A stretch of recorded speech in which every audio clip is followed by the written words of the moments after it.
Boa tarde, estamos novamente dando início aqui ao nosso estudo da série psicológica de Joana de Ângeles. Hoje, concluindo a temática autocondenação, iniciada semana passada, lembrando que os vídeos desses estudos estão disponibilizados no nosso canal no YouTube. Você pode acessar gratuitamente e se inscrever em nosso canal. Vamos para a introdução com um breve comentário de um texto do Espírito Emmanuel.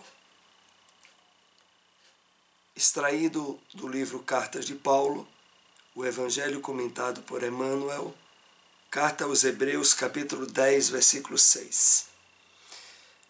A oração refrigera, alivia, exalta, esclarece, eleva, mas, sobretudo, afeiçoa o coração ao serviço divino. Não olvidemos, porém, de que os atos íntimos e profundos da fé são necessários e úteis a nós próprios. Jesus espera por nossa renovação espiritual acima de tudo. De fato, a palavra do Cristo através do Evangelho, reiteradas vezes, motiva e incentiva, através de seus discípulos, a prática da prece, da oração. E como Emmanuel aqui renova as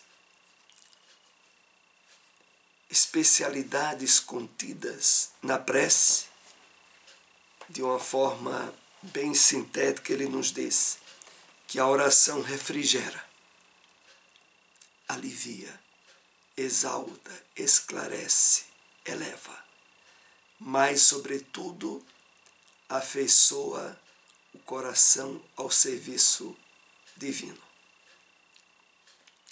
Evidentemente, seria de se nos perguntarmos por que é que a prece, a oração, ela não é tão praticada ou não é utilizada de forma abundante, frequente, por grande parte dos simpatizantes e conhecedores da revelação espírita. Porque esse meio que traz tantos benefícios, só em circunstâncias muitas vezes raras é que é utilizado. Se traz tanto benefício, mas nesse texto aqui, Emmanuel nos dá algumas indicações a respeito disso. Quando ele mais adiante diz: afeiçoa o coração ao serviço divino, é porque no contexto e na compreensão que a revelação espírita nos traz da oração, não há como utilizarmos desse veículo promovendo uma sintonia vibratória com a espiritualidade elevada, com os benfeitores espirituais, que não vá redundar na nossa sensibilidade à prática renovadora do bem, do serviço divino. Poderia haver certas causas de ordem, diríamos, psicológicas, para que esse uso ideal da prece, que naturalmente nos intensificaria o trabalho de renovação no bem, fosse de uma forma imperceptível, inconsciente, deixada de lado ao máximo. Porque aqui é importante frisarmos o entendimento que a doutrina espírita nos dá da prece dos mecanismos de funcionamento dela, associado às leis divinas, é muito diferente do entendimento da prece ou da oração como mecanismo de repetição em tentativas, muitas vezes vãs, de sintonia com o alto. Para aqueles que muitas vezes só utilizam a oração até como uma obrigação, como algo decorrente das questões religiosas em que ele acredita, sem ter o mínimo de conhecimento da estrutura, dos mecanismos que estão associados à oração e que a doutrina espírita os aborda de forma muito coerente e lógica. Mas voltemos aqui ao texto quando Emmanuel diz: não olvidemos, não esqueçamos, porém, de que os atos íntimos e profundos da fé são necessários e úteis a nós próprios. Emmanuel achou muito propício deixar frisado de que o principal beneficiário na oração, na prece, somos nós mesmos. Não se vai fazer oração para agradar a Deus ou por obrigação. E concluindo, ele nos diz: Jesus espera por nossa renovação espiritual, acima de tudo. É uma consequência natural do exercício e da prática, como colocada pelo Mestre nos Evangelhos. As aberturas profundas para a renovação espiritual daquele que busca comunhão com o Criador através da oração.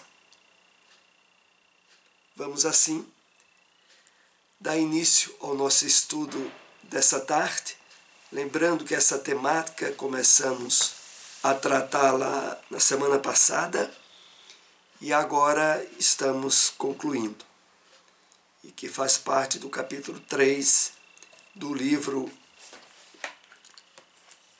Encontro com a Paz e a Saúde.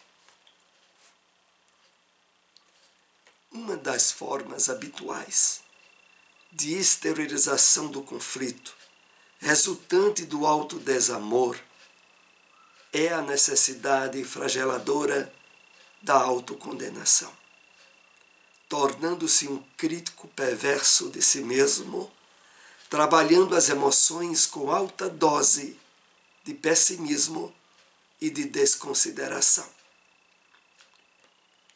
Então, aqui nós vamos percebendo a autocondenação como resultante do autodesamor, da falta do trabalho e da percepção de autoestima em si mesmo. E com isso, a fragilização psíquica para nutrir-se no nível íntimo de autocondenação. E aqui ela acrescenta: trabalhando as emoções com alta dose de pessimismo e de desconsideração, de desvalor. Vai se estabelecendo naquela situação aonde inúmeras situações que a pessoa vive no dia a dia, face à sua desconexão com o auto-amor, com a percepção espiritual da vida, porque, na verdade, em um mundo materialista, em um mundo de provas e expiações, aonde a predominância na maioria das experiências humanas estão revestidas de egoísmo e de orgulho, vivenciar um nível satisfatório de auto-amor, de autoestima, naturalmente exige ou tem como prerrogativa um nível de percepção espiritual da vida, que vá além das questões puramente materiais. Porque nessas, no mundo de provas e expiações, nós estaremos esbarrando com muita frequência com desequilíbrios, com destruições, com calamidades, com mortes, conflitos inúmeros. É claro que na sustentação saudável da autoestima e do autoamor nesse tipo de mundo, é prerrogativa a nossa espiritualização. O que vai evitar, como o texto aqui adverte, as altas doses de pessimismo e de desconsideração. Adotada essa consciência de desvalor que se atribui da incapacidade de lutar e superar os naturais impedimentos que dizem respeito ao processo de enriquecimento interior, refugia-se na solidão, mesmo que se encontre no meio social, familiar, na multidão. Então, um dos frutos consequentes da autocondenação é a solidão, aonde mesmo convivendo na família, na vida social, com muitas pessoas, ela se percebe sozinha em si mesma, solitária. E nessa percepção já está em andamento os mecanismos deletérios da autocondenação. Essa lamentável conduta está fincada em raízes das experiências anteriores, quando o espírito permitiu-se a ociosidade dourada, a inutilidade mental, explorando a vida e as demais criaturas. Aqui nós vamos entendendo os mecanismos causais dos processos de desamor, de autocondenação e agora revestida da busca da solidão, de se perceber desconectado profundamente com os outros. Por trás de tudo isso está um espírito que traz uma autocarga de passadas encarnações, aonde a ociosidade, a inutilidade mental, a exploração da vida de outras criaturas esteve presente. E que na nova experiência encarnatória, onde surgem os desafios novos, em vez de se pautar pela busca de instrumentos que faça com que essas situações sejam superadas, o espírito resolve novamente, no direcionamento do mau uso do livre-arbítrio, revoltar-se, contrariar-se, autocondenar-se e buscar a solidão, reencarnando-se para recuperar o tempo perdido e a oportunidade mal baratada. O conflito de culpa transforma-se em punição inconsciente, de que o indivíduo sente-se necessitado de forma a depurar-se, infelizmente por mecanismo punitivo. Aqui nós vamos entendendo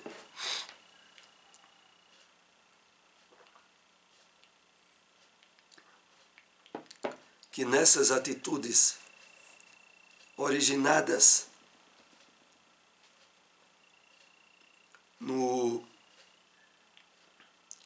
na baixa autoestima, no autodesamor, gerador da autocondenação e de outras mazelas, está um espírito que busca burlar a sua necessidade de despertamento espiritual, de engajamento e de superação de desafios, por uma espécie de punição inconsciente, gerada no processo de autocondenação. A pessoa, dando prosseguimento à sua contrariedade às leis divinas, em vez de direcionar agora na nova encarnação esforços de superação, acha mais cômodo continuar a rebelar-se com as leis divinas, agora estabelecendo na autocondenação mecanismos inconscientes de sofrimento. A pessoa quer pagar, entre aspas, o passado delituoso, autoflagelando-se em processos de dores emocionais que poderiam ser plenamente evitadas.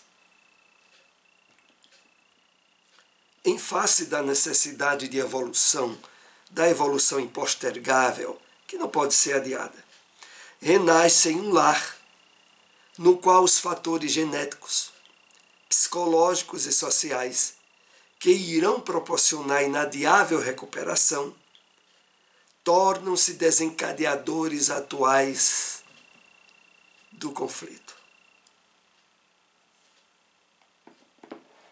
Então, uma série de circunstâncias que pautaram desde a infância daquele espírito na sua atual encarnação,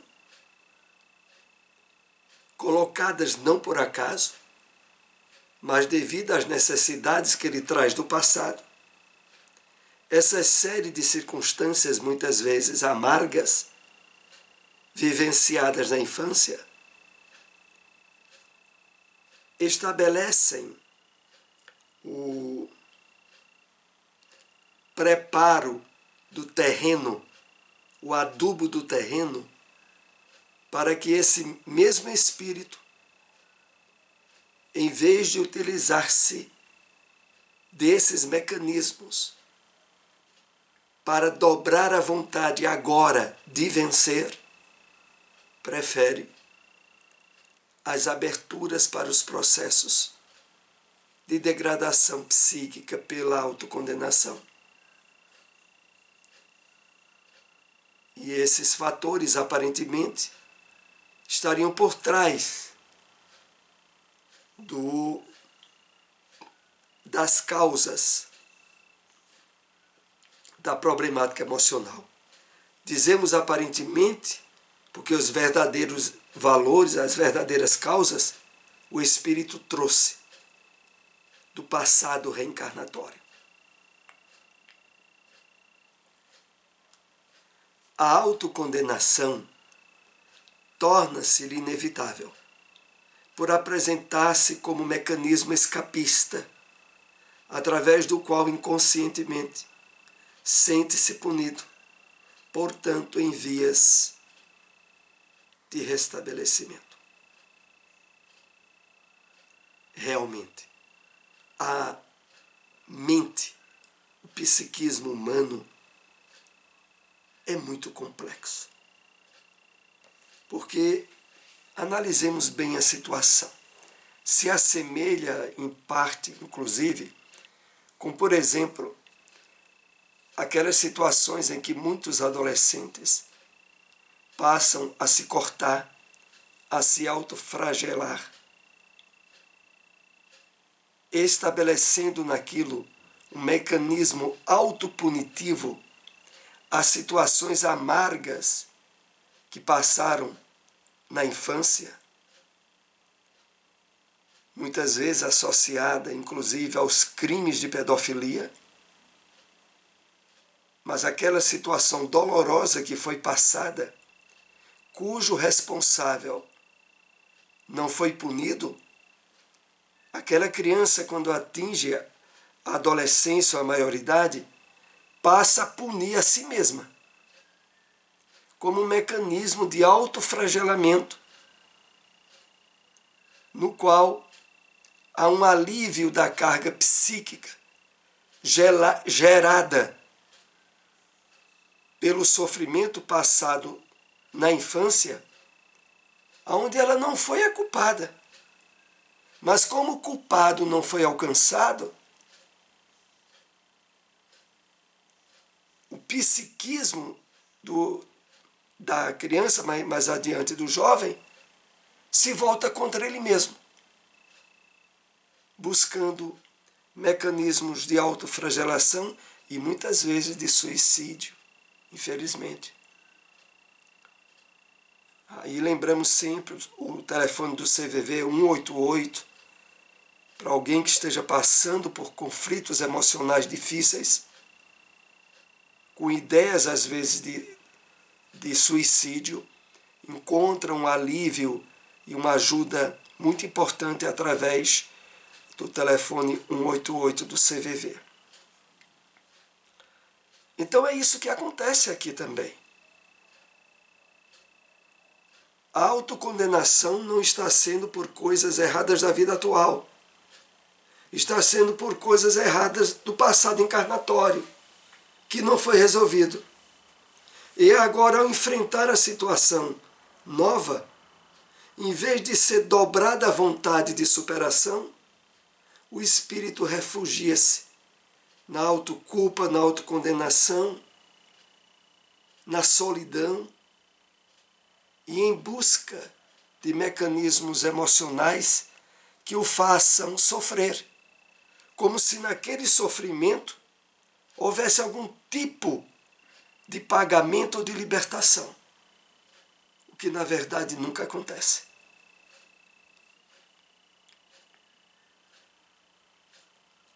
A lei que vige no universo é a de amor, porque procede da divindade, não havendo lugar para terapias de violência, agressividade e desprestígio dos inabordáveis tesouros emocionais que jazem adormecidos no âmago de todos os seres. Então, de uma vez por todas, nós que estamos sendo iluminados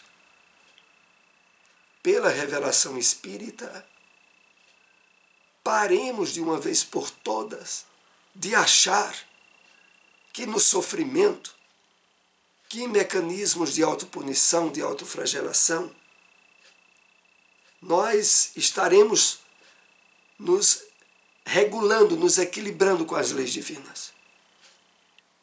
A base da lei divina é o amor.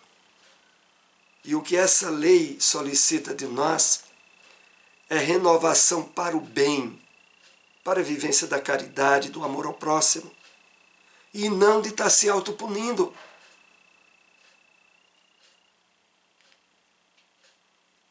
Desprestigiando os inabordáveis tesouros emocionais que nós trazemos dentro de nós, que está no nosso íntimo, no nosso âmago.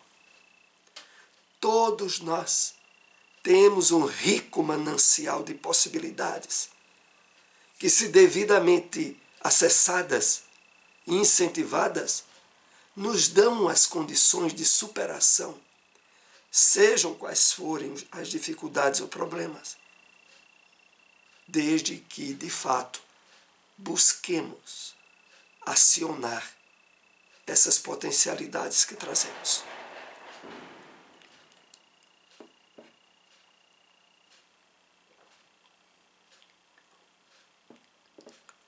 O paciente que se inscreve neste capítulo da patologia comportamental pode apresentar-se em postura decadente, desprezo por si mesmo, indiferença pelo traje, descuidos corporais de higiene e outros. É as consequências que vão surgindo na busca da solidão, do isolamento e no desprestígio a si próprio. Claro que aqui vai se avizinhando um processo depressivo, originado por causas que, na verdade, eram circunstâncias que propiciavam ao espírito mecanismos de ascensão espiritual, de crescimento, se tivesse buscado meios adequados para a superação. Então, vão surgindo o desprezo por si mesmo, eu não valho nada, tudo na minha vida dá errado, eu nasci para sofrer, desde a minha infância foi tudo complicado, e sai estabelecendo mecanismos de desculpa e de acusação aos outros, à sociedade, a tudo que aconteceu fora do espírito. O indivíduo não reconhece o próprio distúrbio, projetando culpa nos outros, que diz não entenderem, e porque também se considera incapaz de modificar o comportamento a que se entrega. Eu sou desse jeito mesmo. Esse é meu temperamento. Eu não tenho condições nem energias de superar essa situação. E é por aí que vão se multiplicando os mecanismos de autopunição. O prolongamento da morbidez termina por produzir somatizações compreensíveis, especialmente no trato digestivo, na função hepática, no aparelho respiratório, que se encarregam de exteriorizar as toxinas produzidas pela mente em destrambelho. As consequências vão se avolumando, porque a partir dos desequilíbrios na área da emoção, começa a se produzir alterações e somatizações, né, no próprio corpo físico, estabelecendo campo para doenças em vários órgãos, sobretudo aqueles em que se seja mais fragilizado. E a causa, como aqui é lembrado, está nas toxinas produzidas pela mente em destrambelho. Como é isso? Exatamente. Quando, através do pensamento, nós associamos emoções de bem-estar, de positividade, de alegria, o sistema imunológico nosso se fortalece. Quando passamos a nutrir emoções de tristeza, de apatia, de contrariedade repetidas, essas emoções negativas fragilizam o sistema imunológico. E aí surgem patologias e doenças outras que não precisariam ser passadas pela pessoa. Não é de estranhar-se que a intoxicação emocional transforme-se em enfermidades aparentes ou reais, em face das infecções que se instalam no organismo em decorrência da perda imunológica sob o bombardeio da mente enfermiça. Quando Joana aqui lembra que não é de estranhar-se, é porque normalmente isso acontece. É uma das consequências.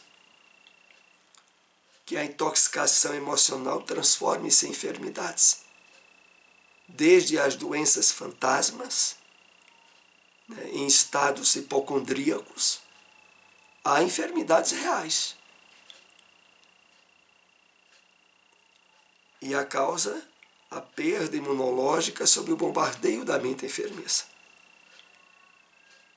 Então precisamos cuidar muito do material mental em que nos nutrimos, porque dependendo deste material, nós teremos consequências, mais cedo ou mais tarde, para o nosso organismo físico.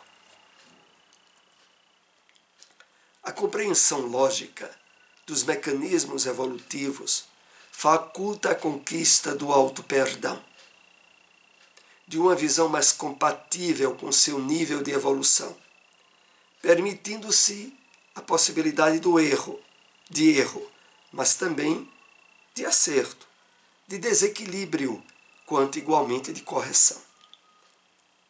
Então, à medida em que nós passamos a estender o entendimento, a compreensão dos mecanismos evolutivos da vida espiritual, uma das consequências naturais é a conquista do auto-perdão. E que pode, aparentemente, ser fácil, mas não é. Porque a grande maioria de nós trazemos de um passado reencarnatório, múltiplas vezes,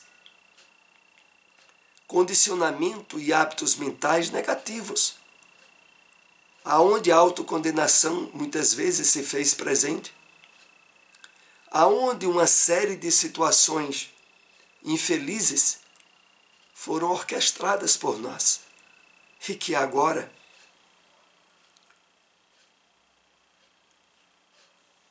mesmo adquirindo o conhecimento da realidade espiritual, se não trabalharmos com atenção o despertamento da nossa consciência, a convicção, a vivência dos ensinamentos espíritas, se isso não for trabalhado, nós nos tornamos vítimas de nós mesmos e voltamos a mecanismos de autoflagelação. Então, conhecer e aprofundar-se sobre o funcionamento das leis divinas, aderir a um trabalho de renovação íntima pela prática do bem e da caridade é a forma eficaz de não sermos vítimas de nós mesmos. E é evidente que, se formos muito exigentes conosco, se tivermos dificuldade de nos auto-perdoarmos, de compreender que muitas vezes a gente erra, para levantar o rosto e não repetir o erro. Que muitas vezes a gente se engana ou se desequilibra, mas precisa levantar-se novamente e se esforçar para não cair de novo, mas sem abrir campo para mecanismos de autopunição ou de ausência de auto-perdão. É isso que aqui nós somos chamados à atenção. Por consequência, a autocondenação é distúrbio de comportamento que deve ser combatido. Logo se apresente, em forma sutil ou vigorosa, pelas implicações conflitivas de que se reveste. Então, se estivermos percebendo, não importa o nível, em nós mesmos, estados emocionais de autoflagelação, de autocondenação, aonde se repetem muitas vezes expressões que muitas vezes são percebidas em termos mentais como: eu não valho nada, eu tenho que sofrer muito, eu sou uma pessoa incapaz, a vida sempre dá errada para mim. Se percebemos mesmo que de forma sutil esse tipo de argumentos íntimos, cuidado, é sinal de alerta, para que trabalhemos o entendimento espiritual da vida e nos renovemos pela busca de sintonia com o bem, com os espíritos benfeitores, com atividades aonde a vivência da caridade desprendida e das virtudes que o Evangelho nos traz passem a ser percebidos cada vez mais como os ideais meios de promoção, de superação de erros, de renovação espiritual que a espiritualidade nos propõe. Então, nos esforcemos nessa direção. Estamos assim chegando ao final do nosso estudo dessa tarde. Agradecemos àqueles que nos acompanharam. Se possível, compartilhem essas informações. Visitem o nosso canal no YouTube e se inscrevam. Uma boa tarde a todos.